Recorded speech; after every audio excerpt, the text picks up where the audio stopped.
네, 안녕하세요. 권상구입니다. 오늘은 21년도 하반기 건축사 3교시 구조계획 답안 해설 그 네 번째로서 마지막이죠. 예, 앞서서 한 세 번 나눠가지고 설명을 드렸고요. 21년도 하반기 이 문제가 언급되어져야 될 내용들이 좀 많아서 상대적으로 다른 관연도에 비해서 그래서 그 동영상 개수가 좀 늘어났습니다. 오늘은 부재 크기 결정 및 트러스 단면 완성, 그러니까 이 앞에까지 했던 내용들을 빼고 이제 마무리하지 못했던 언급되지 않았던 내용들을 이번에 한번 언급해 보도록 하겠습니다. 네, 뭐 중요한 거는 구조 계획이고요. 구조 계획이 완성이 됐다면 여기 보시는 것처럼 부재 크기의 결정이라든지 트러스 단면 완성은 그렇게 어렵지 않습니다. 예, 시작을 해보죠. 보시면 일단 다시 한번 그 상기해 보면 구조 부재 단면 치수라고 해서 표 1, 표 2 해가지고 기둥 부재하고 보부재에 대한 단면이 나와 있습니다. 이건 익히 알고 있어요. 예, 정리가 돼 있고. 그래서 보통은 여기 보시는 것처럼 기둥의 부재 크기, 보의 부재 크기 해가지고 쭉 나와 있는데 이번에 관연도 문제는 좀 친절하게 기둥도 A, B 사이즈를 나눠서 기둥 부재로 적용하라고 표현을 해놨고요. 그 다음에 보부재도 그 크기별로 명칭을 주어졌습니다.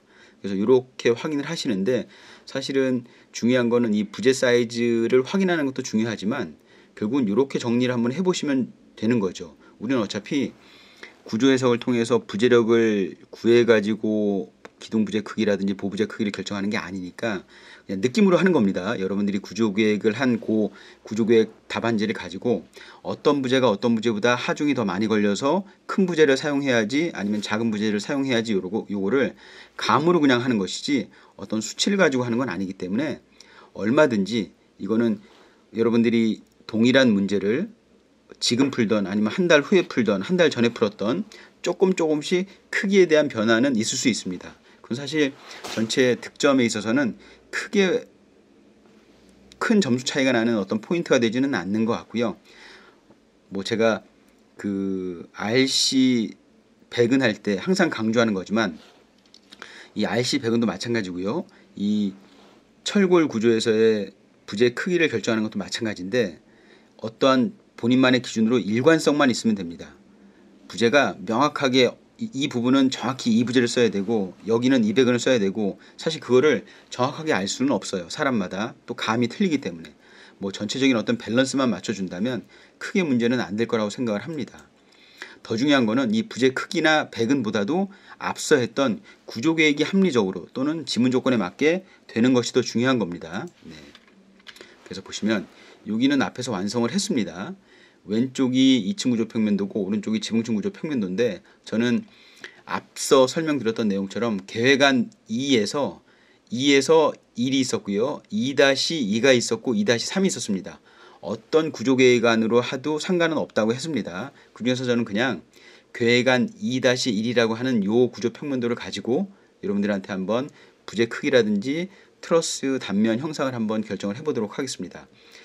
살짝 이제 기억을 더듬는 차원에서 계획안 2-2라는 어떤 거였냐면 다른 거는 다 동일했는데 여기 지붕층에서 요 부분을 계획을 할 때요. 요 부분을 계획할 때 저는 요 가로 부재를 제일 큰 메인 부재로 결정하고서 구조 계획을 했습니다. 2-2는 뭐였냐면 요 부분을 세로 부재를 메인 부재로 결정한 부분이었고요. 계획안이었고요. 2-3화는 요 대각선 부분을 메인 구조 부재로 결정하고서 구조 계획을 했던 내용입니다. 어떤 계획안을 하든 상관은 없습니다. 그쵸? 그래서 보시면 자 앞서 정리했던 기둥 부재 크기, 보부재 크기를 그냥 어떤 부재보다 크다라고 하는 그 부등호로만 결정을 해놨고요. 이 상태에서 우리가 일단 K 부재를 결정을 해보겠습니다. K 부재. 이 K 부재는 우리는 이미 구조 계획을 하면서 어느 부분에 K 부재가 들어갈지는 이미 다 결정을 했어요. 그게 결정이 돼야 구조 계획이 되는 문제였기 때문에 그래서 지상 2층 구조 평면도에는 여기 20m 가로로 가는 요 보, 그 다음에 20m 가로로 가는 요 보, 그 다음에 여기 20m 가로로 가는 세로보, 20m 세로로 가는 요 보 이렇게 해가지고 크게 지상 2층 구조 평면도에서는 20m 경관을 지지하는 위치에다가 K 부재를 넣도록 했습니다. 이게 700에 300짜리죠. 그래서 2층은 이렇게 결정이 되면 되는 것이고요. 그 다음에 지붕층으로 가시면 지붕층도 마찬가지입니다. 요 위에 있는 요 두 부분은 트러스가 커버할 부분이기 때문에 제외하고요. 요 부분 20m죠. 그 다음에 요 부분 20m입니다. 20m. 그 다음에 요 부분에 있어서는 요 가로 부재 여기가 20m입니다. 그래서 토탈 지상 2층 구조 평면도하고 지붕층 구조 평면도에서 K 부재가 적용될 위치는 요런 위치들입니다. 요런 위치들. 됐죠? 요거는 뭐 이견이 없을 거라고 생각을 해요. 요 상태에서 기둥 부재를 결정하도록 해보겠습니다. 이 문제에서는 지상 2층 구조 평면도에 기둥의 명칭도 집어넣으라고 했어요. 그러면 이런 식으로 되는 거죠. 우리는 여기 K라고 하는 부재 좌우에다가 A 기둥을 넣을 거고요. 당연히 여기다가도 A 기둥. 그래서 K 그 보부재가 결정되는 위치를 고려해서 여기 A 이렇게 해서 넣고요. 그러면 총 K하고 관련된 부재들은 딱 보면은 7개가 결정이 되고요. 여기에 A 기둥이 더 추가된다고 했습니다. 여기에 A 기둥이 결정되는 이유는요. 지상 2층이라기보단 지상 3층에 제가 이 부분에다가 K 부재를 넣으려고 20m 부재에 K 부재를 넣기 때문에 이 K 부재의 좌측에 K 부재하고 연결된 이 기둥에는 A 기둥을 넣자고 했죠. 이건 앞에서 결정이 된 겁니다. 그래서 여기다가 A 부재를 넣습니다. 기둥 부재를. 그래서 A 기둥 위치 8군데가 결정이 됐습니다. 이거는 누구의 영향을 받는다고요? K 부재, K 골조, K 거더, K 큰보의 영향을 받아서 이런 식으로 결정이 되는 겁니다. 됐죠? 요건 앞에서 다 결정되고 넘어온 거니까 그렇게 어렵진 않고요. 그 다음에 그러면 여기 보시는 것처럼 K 부재하고 A 부재는 결정이 됐습니다. 기둥에서의 A 부재하고 보에서의 K 부재. 그럼 이제 L 부재가 어디 들어가야 되는지를 한번 확인해 보시죠. L 부재. L 부재는 제가 생각하기엔 여기인 것 같습니다. 여기. 지상 2층에는 사실 K 부재가 들어가고요. 나머지는 다 길이가 얼마짜리입니까? 5m짜리예요. 그래서 그렇게 크진 않습니다. 물론 지상 2층에는 뭐가 커요? 지붕층에 비해서 하중이 큽니다. 하중이 큰데 사실 그 하중이 큰 거에 대해서 부재력이 얼마나 나올지 정확하게 우리가 판단할 수는 없어요. 우리는 계산값을 가지고 있지 않으니까. 그래서 분담 면적이라든지 길이만 놓고 본다면 사실 여기에는 L 부재가 들어가기에는 적정한 위치는 없는 것 같습니다. 제가 보기에는. 그래서 지붕층에 가 보시면 지붕층에는 여기가 K 부재로 썼을 때 K 부재로 향하는 K 부재에 지지대는 10m짜리 보들이 있습니다. 여기 보들이 있어요. 요 보들을 L로 넣습니다. L로. 지붕층에서도 요 지금 제가 결정한 요 부재들, 그다음에 요 부재들 길이가 10m를 제한 나머지 부재들은 다 또 10m가 안 되고 5m 작은 보든 5m 큰 보든 그렇죠. 그래서 L 부재를 쓰기에는 적절하지 않는 것 같습니다. 그래서 L 부재는 6군데 10m 부재, 지붕에 있는 10m 부재에다가 L 부재를 집어넣습니다. 됐죠? 그래서 L 부재까지는 됐고요. 그러면 뭡니까? 이제 남는 거는 기둥에서 A 부재 썼고요. 보부재에서 K 부재하고 L 부재를 썼습니다. 나머지는요. 기둥에서 B 부재 하나 남았죠? B 부재는 A 기둥 부재를 적용하지 않은 나머지 부분에는 전부 다 B 기둥 부재를 쓰면 될 것이고요. 그 다음에 MN은 이것도 사실 명확하진 않습니다. 기준이. 사람에 따라서 M부재하고 N부재를 나누는 기준이 좀 다를 수는 있어요. 그래서 저는 어떻게 보냐면 일단 여기를 보시죠. 여기 보시면 이렇게 구조계획이 되어 있는 경우에는 요 N부재가 어디 가서 지지가 되죠? M부재에 지지가 되죠. N부재가 M부재에 가서 지지가 됩니다. 결국 요 부분만 놓고 보면 요 세로 작은 보보다는 가로 큰 보가 더 큰 부재가 와야 될 것 같아서 여기다 M을 넣고요. 그 다음에 여기는 N을 넣습니다. 그래서 보시면 N부재를 받아주는 요 부재가 큰 부재니까 여기다가 M을 넣고 여기다 N을 넣겠다라고 해서 그 원칙대로 쭉 넣으시면요. 이렇게 되는 거죠. 쭉 갑니다. 여기는 M, 이견이 없어요. 그 다음에 여기도 M, 이견이 없습니다. 왜요? 요 부재하고 요 부재는 작은 보를 받아줘야 되니까. 그런데 여기서도 좀 고민스러운 게 뭐냐면 요 부재를 N부재를 넣었어요. 그러면 요 부재하고 사실 요 부재하고는 하중의 크기가 그렇게 크지 않습니다. 분담 하중의 그러니까 슬래브를 지지하는 분담 면적의 크기가 그렇게 크지 않아요. 그러면 이 부재를 N을 썼으면 어떤 사람은 나는 여기도 N을 쓰고 싶은데 그러셔도 됩니다. 그런데 또 어떤 사람은 이 N 부재하고 요 큰 보, 요 부재는 큰 보죠. 기둥하고 기둥을 연결하니까 요 N 부재 작은 부재하고 요 N 부재 큰 부재를 봤더니 하중의 크기는 별로 크지 않는데 그래도 작은 보보다는 큰 보에 좀 더 큰 부재를 써야 되지 않을까라고 생각하시는 분도 계세요. 그 생각도 합리적입니다. 그래서 하중의 크기를 고려해서 결정하는 게 아니고 큰 보, 작은 보를 고려했을 때 나는 여기다가 N부재를 집어넣을 거야 라고 해가지고 이렇게 넣는 분도 계세요. 상관없습니다. 이 위치에는 N부재가 오던 M부재가 오던 저는 크게 문제가 되지는 않는다고 생각을 해요. 그래서 저는 그러면 이왕이면 큰 보, 길이가 5m라고 하더라도 큰 보, 테두리로 쭉 가는 큰 보에는 전부 다 일관성을 고려하기 위해서 N부재를 집어넣으면 어떨까 싶은 거죠. 그쵸? 마찬가지로 지붕층으로 올라오셔가지고도 기둥하고 기둥을 연결하는 테두리 부분에 큰 보들은 그냥 N부재를 집어넣습니다. 그 외 나머지 부재는요, N부재를 집어넣는 것이죠. 이해되시죠? 그래서 정리하자면 이렇게 되는 겁니다. 다시 한번 말씀드리지만 요 부재, 요 세로 작은 보하고 가로 큰 보, 요 부재들은 하중 크기가 납니다. 하중 차이가 납니다. 그래서 M, N으로 구분하는 건 합리적인 것 같고요. 요 N 부재를 요 위치에 있는 N 부재 대신에 여기도 N 부재를 써도 제가 생각엔 크게 문제가 되지는 않을 것 같습니다. 그러니까 이런 것들은 뭐 절대적으로 어떤 기준이 있는 건 아니고요. 본인의 어떤 감에 따라서 적절하게 부재 크기를 결정해 주시면 될 것 같습니다. 중요한 사항은 아닌 것 같습니다. 됐죠? 네. 그러면 지상 2층 구조 평면도는 부재 사이즈가 대부분 다 정리가 된 것 같고요. 여기 보시면 지붕층 구조 평면도도 동일한 원리대로 하면은 테두리에 있는 큰 보들은 M을 집어넣고요. 그 다음에 중간중간에 들어가는 작은 보들은 N을 넣습니다. 그럼 이제 뭐 하나 남죠? 지금 여기 세로로 비스듬하게 경사 부분으로 가는 요 부재들에 대한 거를 아직은 결정하지 않았죠. 이 부재도 뭐 하중이 크게 걸리는 것 같지는 않으니까 그냥 N 부재를 써서 결정하면 될 것 같아요. 그래서 여기도 N을 집어넣습니다. 이런 식으로 뭐가 결정됐습니까? 그렇죠. 지상 2층 구조 평면도의 부재 크기하고 지붕층 구조 평면도의 부재 크기를 결정했습니다. 이 부재 크기는 결론적으로 말씀드리면 제가 지금 그 부재 크기를 결정한 내용과 좀 다르게 결정하셨다 하더라도 일관성만 있으면 개인의 판단에 따라서 달라질 수 있는 겁니다. 그렇죠? 그리고 계획안 2-1하고 계획안 2-2는 거의 대동소이하니까 그 부재 크기가 달라질 일은 별로 없고요. 그 다음에 계획안 2-3인 경우에는 지금 제가 이렇게 결정해 놓은 부재 크기하고는 또 다르게 결정하실 수 있는 겁니다. 그러니까 그거는 각 학원별로 답안을 확인하신 다음에 이 답안들은 어떤 기준으로 이렇게 매겼구나라고 하는 거를 이해만 하시면 돼요. 그 다음에 본인의 기준을 결정만 하시면 되는 겁니다. 중요한 사항은 아니라고 생각합니다. 그래서 부재 크기 결정은 이 정도로 하고요. 자, 이제 트러스로 가겠습니다. 트러스 관련된 내용만 모아보면요. 트러스 관련된 내용, 요거는 지문 조건 정리할 때 제가 정리했던 내용이고요. 그 다음에 여기는 지붕층 구조 평면도에서 트러스의 위치를 표현한 겁니다.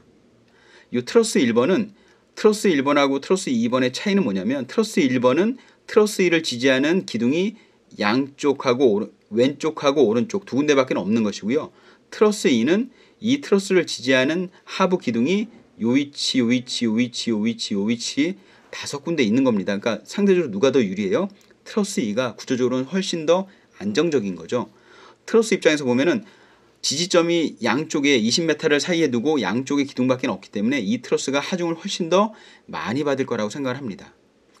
부재력이 많이 더 발생할 거라고 생각을 합니다. 일단 그렇고요. 하지만 트러스 1하고 트러스 2를 각각 뭡니까? 그 부재를 결정할 수는 없어요. 왜냐하면 트러스에 결정될 수 있는 부재의 종류가 문제에서 주어진 건 딱 2개밖에 없으니까 달라질 건 없어 보입니다. 그렇고요. 그리고 이 도면 포기에도 나와 있는 것처럼 평면도의 트러스 위치는 점선 2개로 표현하라고 해서 이렇게 표현을 했고요. 우리가 이제 하려고 하는 거는 트러스 단면도인데 트러스 단면도는 모처럼 실선으로 그냥 표현하시면 됩니다. 굳이 어렵게 더블선, 이중선으로 표현하실 필요는 없어요. 그래서 한번 그려보도록 하겠습니다. 자, 보시면 요게 이제 지붕 트러스 단면도인데 여기서 주의하실 거는 100분의 1인 거죠. 지상 2층 구조 평면도하고 지붕층 구조 평면도의 작도 스케일은 200분의 1이었습니다. 근데 지붕층 구조 평면도는 지붕 트러스 단면도는 100분의 1로 그려야 된다라고 하는 거. 그래서 문제에서 주기를 10m로 나눴고요. 그 다음에 높이는 얼마입니까? 요거는 단면 개념도에 나와 있죠. 3m로 주어졌습니다. 요까지는. 자, 보시면 이 상태에서 일단 트러스를 하나 그려 넣습니다. 자, 제가 여기 트러스를 하나 그렸는데요. 이 트러스는 문제에서 요구하는 트러스는 아닙니다. 그냥 트러스 형태를 설명드리기 위해서 말씀을 드리는 거예요. 그래서 이렇게 트러스가 이런 형태의 트러스가 있을 수 있고요. 또는 이런 형태의 트러스 형태가 있을 수 있습니다. 일단 요 트러스는 이번 연도 기출문제에서 요구하는 트러스 형상은 아니에요. 근데 먼저 일단 설명을 드리면 트러스가 있으면 트러스를 지지하는 위치, 요 위치하고 요 위치 두 군데가 있죠. 건축에서는 지지점이라고 하는 요 위치가 기둥이 오면 되는 것이고요. 만약에 혹시나 이런 트러스가 교량이라든지 토목구조물이라고 하면 여기는 뭡니까? 물론 기둥 형태를 띠고 있지만 교각이 오게 되는 것이죠.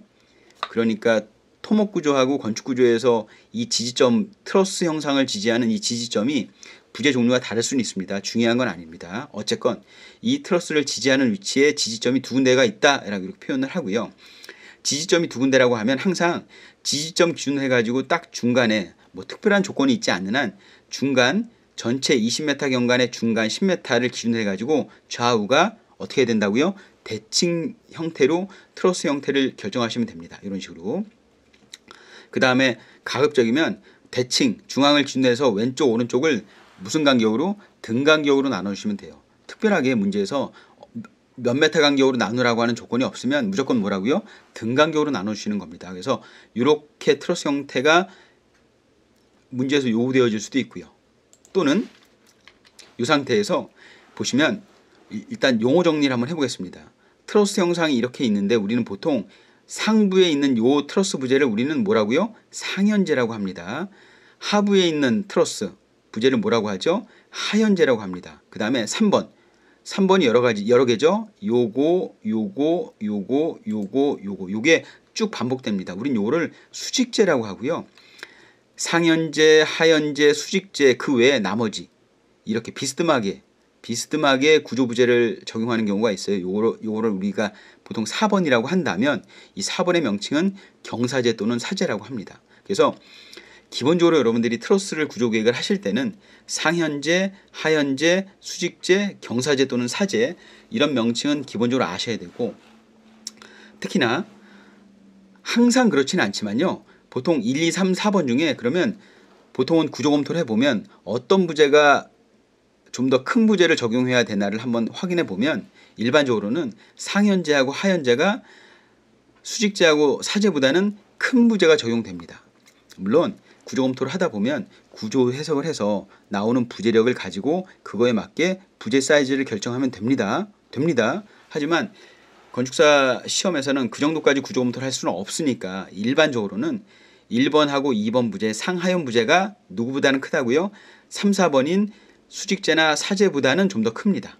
그리고 사실은 구조 검토를 하다 보면 이 상현재하고 하현재도 다른 부재를 쓸 수 있습니다. 크기의 차이는 있지만 그것까지 구분하기는 힘드니까 대략 통상적으로 이렇게 알아두시면 돼요. 이번 문제에서는 요걸 요구했습니다. 트러스 부재를 자 보시면 문제에서 이렇게 트러스 부재를 줬는데 서로 다른 부재를 줬죠. 그러면 여러분들이 트러스에 대한 구조 개념을 아시는 분이라고 하면 S 부재는 상하현재에 적용되고 T 부재는 수직재라든지 경사재에 적용해야 되겠구나라고 하는 거를 아는지 모르는지 정도까지는 지금 물어보고 있습니다. 이 문제에서. 그래서 트러스 형상이 이렇게 돼 있을 때는 이런 식으로 이제 구조 단면, 트러스 단면을 계획하시면 되고요. 자, 이제 우리가 시험에서 요구하는 형상은 이런 형상인 거죠. 뭐가 경사입니까? 상현재가 경사예요. 상현재가 경사인데 이런 경우라고 하더라도 명칭은 달라지지 않습니다. 트러스의 윗부분을 상현재라고 하고요. 트러스의 아랫부분을 하현재라고 하고 3번 요 수직 부재를 수직재라고 하고 4번을 경사부재 또는 사재라고 합니다. 여기서도 마찬가지예요. 1번하고 2번 상현재, 하현재를 어떤 것보다 크게 3, 4번 수직재하고 경사재, 사재보다는 좀 더 큰 부재를 사용한다고 아시면 됩니다. 그래서 이번 시험에서는 이런 형상의 트러스 단면을 요구했어요. 그럼 요게 답이냐? 한번 보시죠. 이런 형태가 답일지. 일단 요 형상을 놓고 봤을 때 요게 답이 되는지를 한번 조건을 따져서 한번 적용을 해보겠습니다. 1번은 말씀드렸어요. 그 다음에 2번의 트러스는 동일하게 두 개소 계획한다라고 하는 거는 어디에다 표현했습니까? 다시 한번 복습을 해보면 앞에서 여기다 이렇게 표현했죠. 트러스 1번, 트러스 2번 해가지고 트러스는 동일하게 두 개소 계획한다. 두 개소 계획했습니다. 요거는 어디에다 표현할 일이에요? 평면도에다 표현할 일입니다. 자, 그 다음에 요게 문제죠. 요게. 요거 때문에 그렇습니다. 여기 보시면 지금 제가 여러분들한테 설명드리려고 하는 게 요 내용이에요. 요 내용이에요. 어떤 내용이냐면 트러스 각 부재 절점간 길이는 3.5m 이하로 한다. 예, 요거에 대해서 조금 주의하실 필요가 있어요. 보시면 자, 요 트러스를 앞에서 설명드렸던 걸 다시 한번 설명을 드리면 상현재, 하현재, 수직재, 경사재에서 우리가 쓸 수 있는 부재의 종류는 두 가지고요. 그 중에 큰 부재 216 곱하기 6부재, 요 부재를 상현재, 하현재에다 적용하셔야 되고 T 부재 101 곱하기 5짜리를 수직재하고 경사재에다가 적용해야 되는 건 맞는데 이 상태에서 요걸 한번 따져보자는 거죠. 자, 여기 보시면 3번 트러스 각 부재 절점간 길이, 제가 여기다 동그라미를 쳐놨죠. 요게 절점입니다. 요게 절점이에요. 트러스의 각 절점입니다.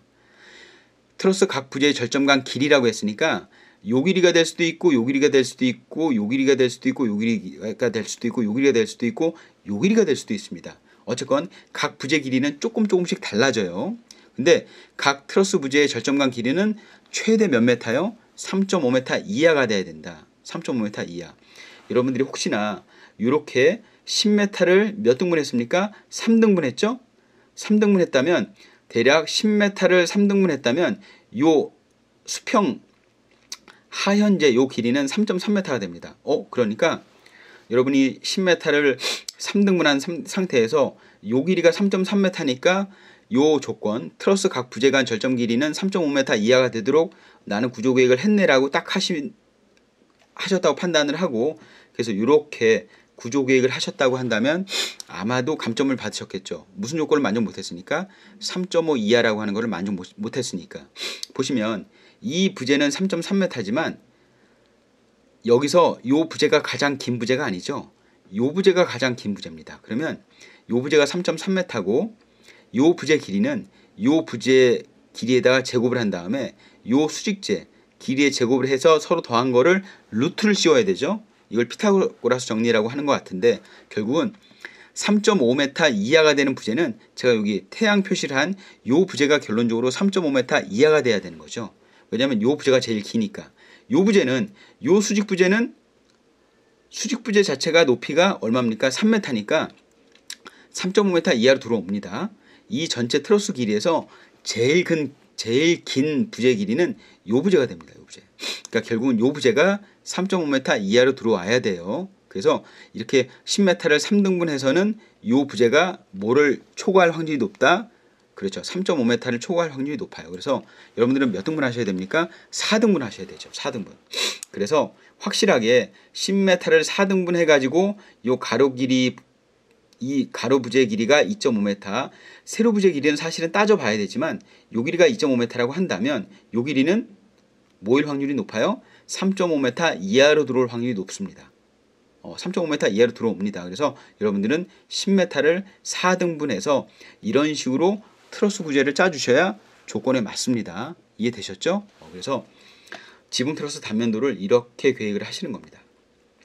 중요한 거는 이 S 부재하고 T 부재를 구분해서 상현재, 하현재, 수직재 트러스 경사 부재에다가 적절하게 넣을 수 있는지 구분하시는 게 중요하고요. 그 다음에 3번 트러스 각 부재 절점간 길이가 3.5m 이하가 되도록 10m를 4등분 하실 수 있는지, 이 트러스 단면에서는 그게 포인트였습니다. 그렇게 해서 결정을 하시면 사실은 단선으로 트러스 부재를 계획을 하는 거니까 이렇게 구조 계획을 하는 거는 그렇게 어렵지 않습니다. 이해되셨죠? 그래서 이렇게 트러스 단면까지 구조 계획을 해봤습니다. 이렇게 해가지고 21년도 하반기 그 건축사 구조 기출 문제에 대한 답안 해설은 전체적으로 다 끝났습니다.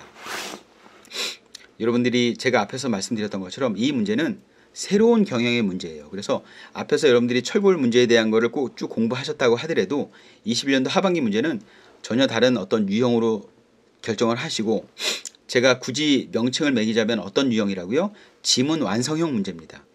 절대 실무형 문제가 아닙니다. 실무에서도 사실은 이런 형상은 보기가 힘들어요. 지금 21년도 하반기 요 기출 문제는. 그래서 지문 완성형이다. 지문 완성형이라는 게 결론은 지문 조건, 출제자가 지문 조건을 많이 출제했는데 그 지문 조건을 최대한 맞춰서 문제를 풀어내는 것이죠. 그래서 이렇게 트러스까지 해가지고 답안을 작성하시면 될 것 같습니다. 되셨죠? 예, 이렇게 해가지고 답안 해설을 전체적으로 마치도록 하겠습니다. 감사합니다.